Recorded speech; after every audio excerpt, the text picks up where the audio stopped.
in. And I'm going to the bus.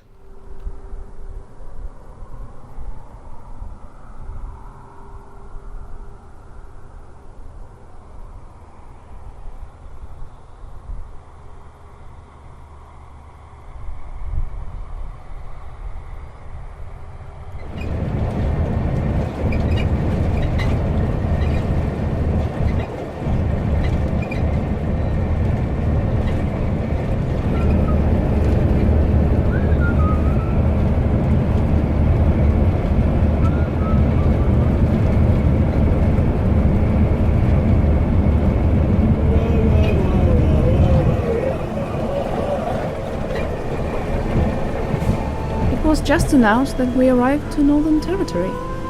So I've been on this bus going through the desert for about 5 hours by now. I slept for a few, and for the rest of the time I've been looking out of the window. It's very beautiful, and it's a very unusual landscape, to be honest. Back in Europe, colors usually come from plants, and the ground is more like a black canvas.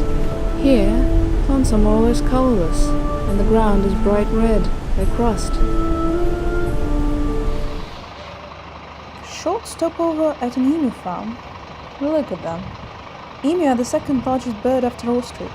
They swallow stones to digest food, and, by the way, they are omnivorous. They eat everything. Oh, and also, birds are pretty much dinosaurs. Welcome to Jurassic Park.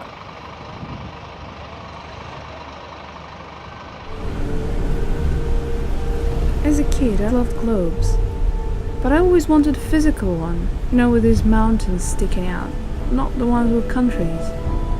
Because I always felt like countries is not what our planet really is, And when I travel, it's not as much traveling to countries, more to places, different places of the globe, exploring this little blue planet that we live on.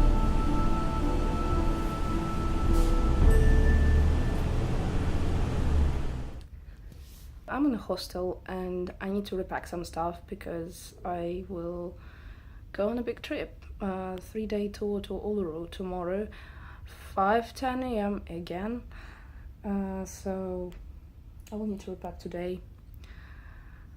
So I'll do that quickly and then go for a walk in town, even though it's really hot. But it has like a main street with shops and art galleries and street performers and stuff like that. It's like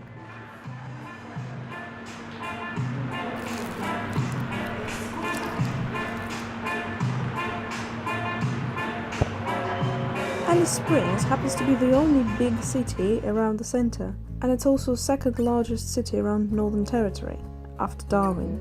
It's also pretty close to being right between Adelaide and Darwin, which is the center of the continent, pretty much. It was named after the wife of the former Postmaster General of South Australia, Sir Charles Todd. Why? Because it was a telegraph station.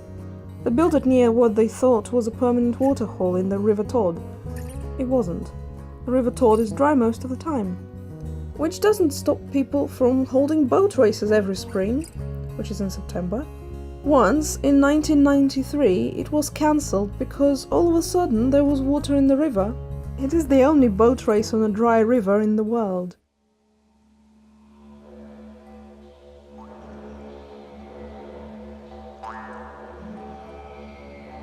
Before European settlers came, the indigenous people lived here for about 30,000 years. And they still do, actually.